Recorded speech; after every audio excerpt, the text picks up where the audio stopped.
The young MMA champion called him an old, slow movie actor. He challenged the legend for social media clout. He had no idea the man who accepted was a true 10th Dan master about to teach him the lesson of his life. Las Vegas glittered, a monument to spectacle. Inside the Matrix Arena, the Apex Combat Expo was in full swing, a high-tech festival of controlled violence. At its center was Leo Vance. At 26, he was more than an undefeated MMA champion. He was a brand, a viral phenomenon whose acrobatic, tricking, style was made for social media. His latest fight had just ended. A spinning tornado kick, perfectly executed, had sent his opponent crashing to the canvas in a heap. The crowd roared. The massive overhead screens replayed the knockout in glorious slow motion. Leo, dripping with sweat and swagger, snatched the microphone from a stunned announcer. 15 fights, 15 knockouts, he yelled, pacing the octagon like a caged tiger. Is there anyone left? Anyone at all who can handle this? His manager, Isabel, winced from ringside. This wasn't in the script. The expo was meant to be a celebration of martial heritage, a chance to woo sponsors who value tradition. But Leo was high on his own hype. You know the problem with martial arts today, he continued, playing to the cameras. Too much bowing, not enough banging. All these old masters hiding in their dusty dojos, teaching the same slow-motion karate chops from 100 years ago. He pointed toward the VIP section, where several legendary martial artists sat, including his own first sensei, the stern and traditional Master Ishikawa. I challenge any of them. Any of you old-timers who think your ancient ways can handle my reality. The crowd's reaction was a mix of wild cheers from his younger fans and uneasy silence from others. Isabel made a sharp, cutting motion across her throat. Enough. Leo saw her and grinned, deciding to push it even further. In fact, he said, his eyes gleaming with mischief, I've got a special invitation. They say Steven Seagal was some kind of martial arts master back in the day. He made air quotes with his fingers. Before he started making slow-motion movies and getting fat. Well, Mr. Seagal, if you're watching this from your retirement community. A wave of nervous laughter and gasps filled the arena.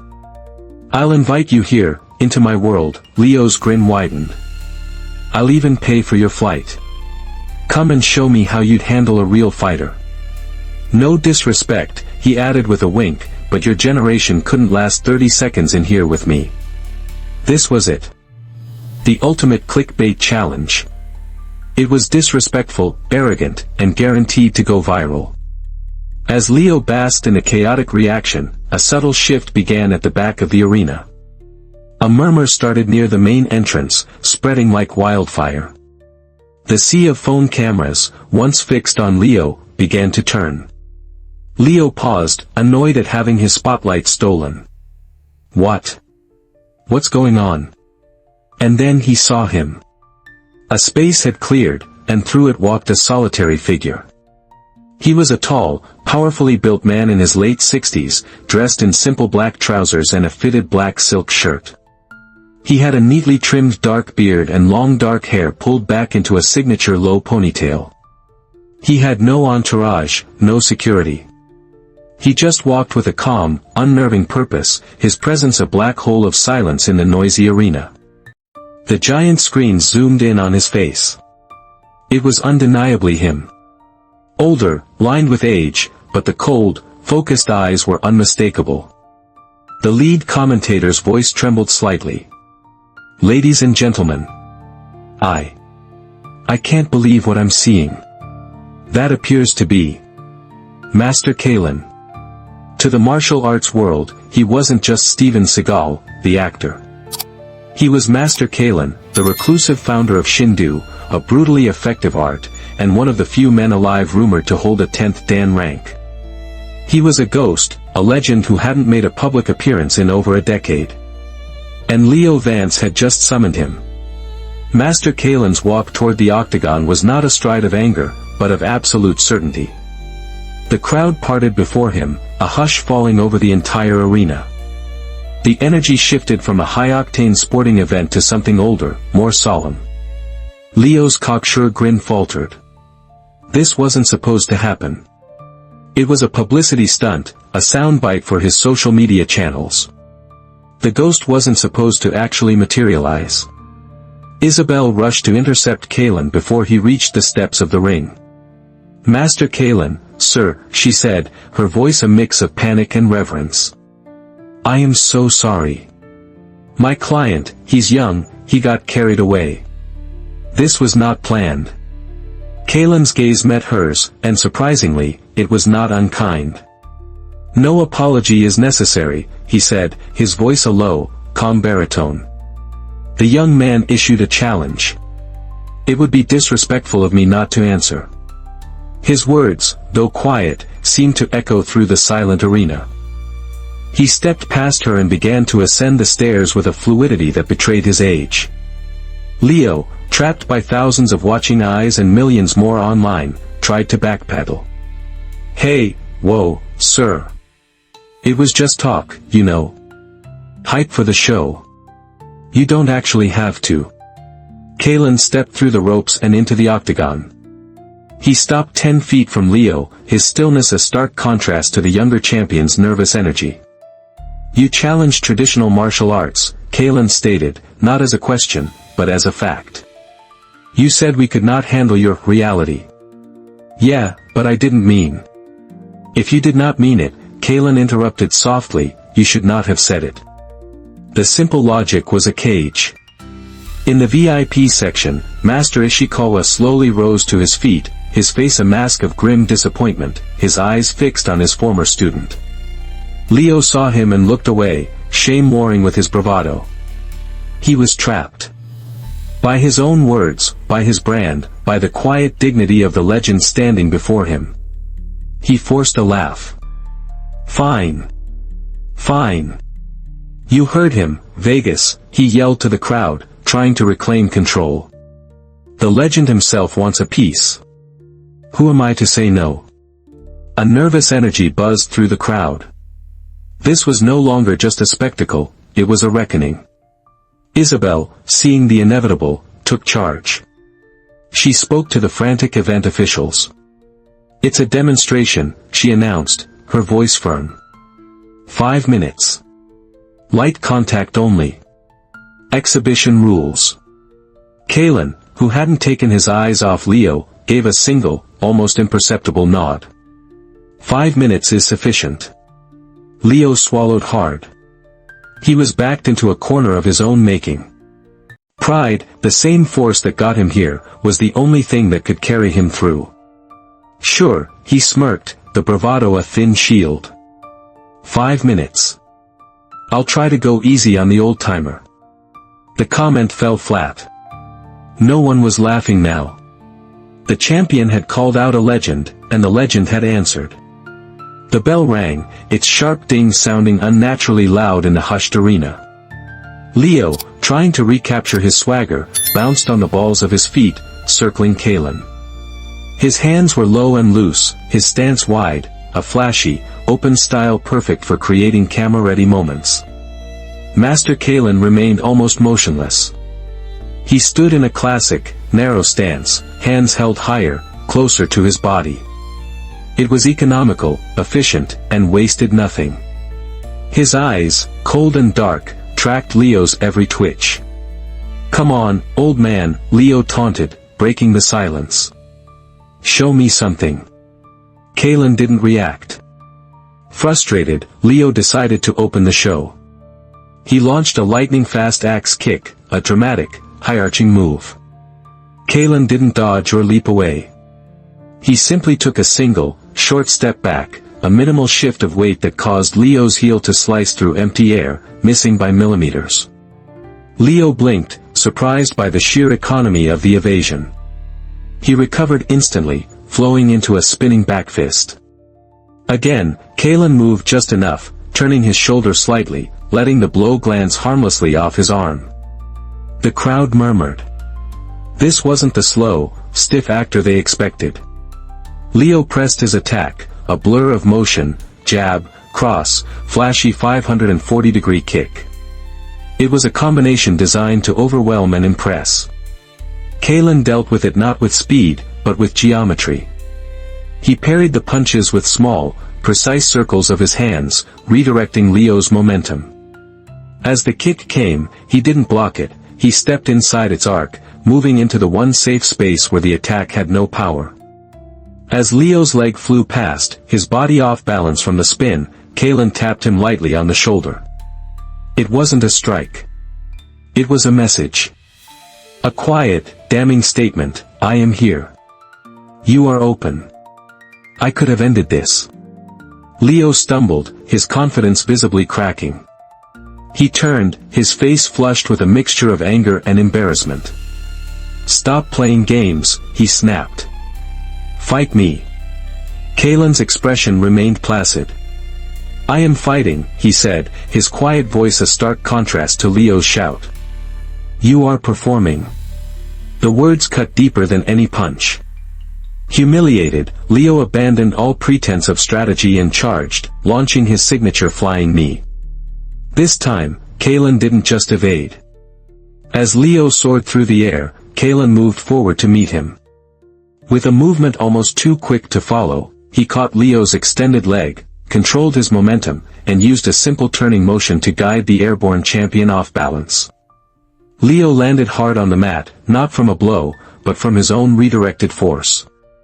He looked up from the canvas at the old master standing over him, not with a triumphant sneer, but with the neutral expression of a teacher observing a student.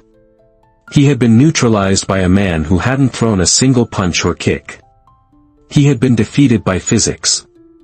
The rest of the fight was a masterclass in humiliation. Every flashy attack Leo launched was met with a quiet, efficient, and irrefutable answer. A spinning elbow was met with a simple wrist lock that sent jolts of pain up Leo's arm. A flurry of punches was effortlessly parried and redirected until Leo found himself twisted and off balance. Kaelen never hurt him, but he completely dismantled him.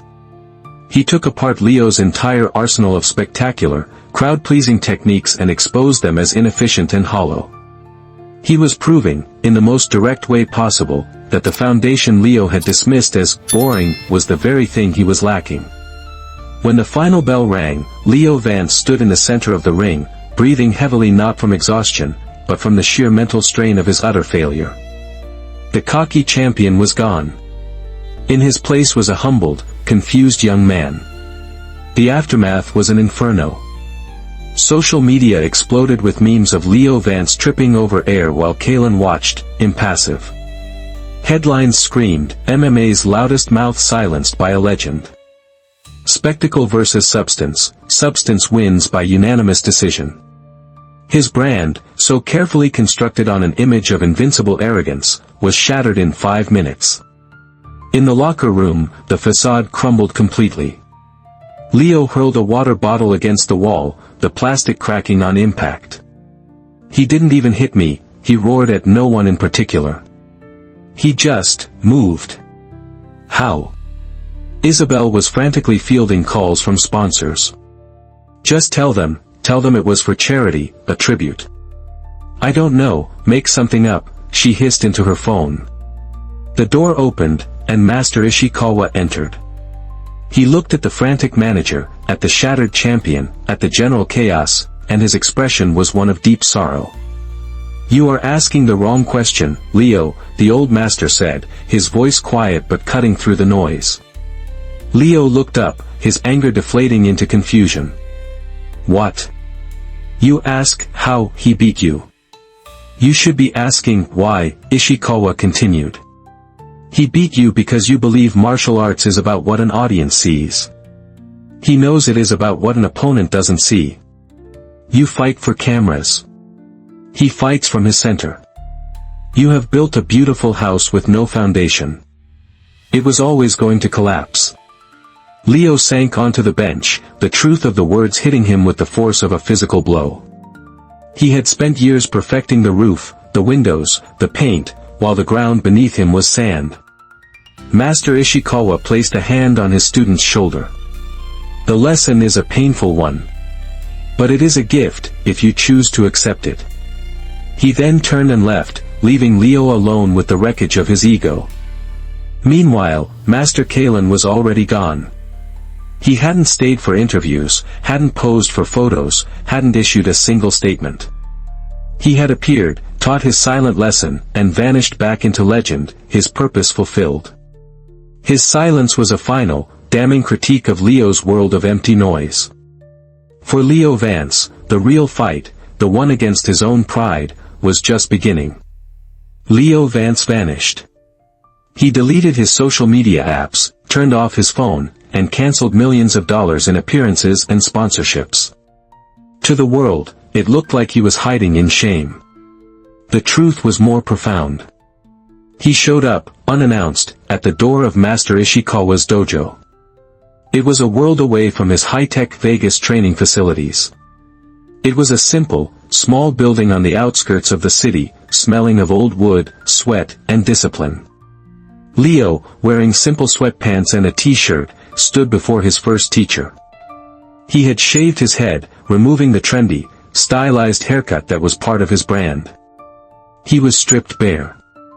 "Sensei," he said, his voice cracking slightly. I want to start again." Master Ishikawa looked at him for a long, silent moment, then simply nodded and gestured for him to enter. The training that followed was brutal in its simplicity. There were no sparring partners, no heavy bags, no cameras. There was only Leo, his master, and the fundamentals. He spent hours just holding a low, horse-riding stance, shikodachi, his quadriceps screaming in protest, until sweat pooled on the wooden floor beneath him. He threw thousands of straight punches, focusing not on power, but on the perfect alignment of fist, wrist, elbow, and shoulder. He relearned how to breathe. He relearned how to stand. It was humbling, agonizing work. His body, so adept at explosive, athletic movements, fought against the slow, patient discipline of the basics. His mind, so used to the instant gratification of likes and shares, rebelled against the quiet solitude of repetitive practice. There were days he wanted to quit, to scream, to go back to the world that had adored him. But every time he thought of Master Kaelen's effortless control, of the quiet certainty in the old master's eyes, he pushed through. He was chasing something more valuable than a championship belt now. He was chasing substance. He was rebuilding his foundation, one painful, perfect block at a time, far from the roar of the crowd. 6 months later, Leo Vance's name appeared on the fight card for a small, regional MMA event in a different city. It wasn't the main event, just a preliminary bout. There was no media fanfare, no dramatic walkout music. When he entered the cage, he wore simple black shorts and a plain white shirt. He looked different, leaner, calmer, his presence more grounded. His opponent was a tough, aggressive brawler who clearly intended to test the humbled champion. The bell rang, and the opponent charged forward. The old Leo would have met aggression with spectacle. The new Leo met it with stillness. He weathered the initial storm with tight, efficient blocks and subtle footwork. He didn't waste a single movement. Then, he saw his opening. It wasn't a flashy spinning kick. It was a perfectly timed jab that snapped his opponent's head back, followed by a simple, powerful low kick to the thigh that buckled his leg. He flowed from defense to offense seamlessly. His movements still held the ghost of his athletic grace, but now they were anchored by a deep, unshakable foundation. He won in the second round by a clean, technical submission. There was no arrogant celebration. He helped his opponent up and bowed respectfully. In the post-fight interview, the reporter was direct. "Leo, we saw a completely different fighter tonight. What's changed?" Leo looked into the camera, his gaze steady. "I learned a valuable lesson 6 months ago," he said. "I learned that the root of martial arts isn't spectacle, it's discipline. It's not about how it looks, it's about how it works. I'm grateful for that lesson." He didn't mention Kaelen by name. He didn't need to. The martial arts world knew. As he spoke, the camera in the broadcast truck panned across the darkened arena. In a high corner, Half hidden in the shadows of an exit tunnel, a familiar figure stood watching the interview on a monitor. Master Kaelen watched Leo's humble, honest response. A brief, almost imperceptible smile touched his lips. He gave a single, slow nod of approval. His lesson had been learned. Then, before anyone could notice him, he turned and melted back into the darkness, his part in the young champion's story complete.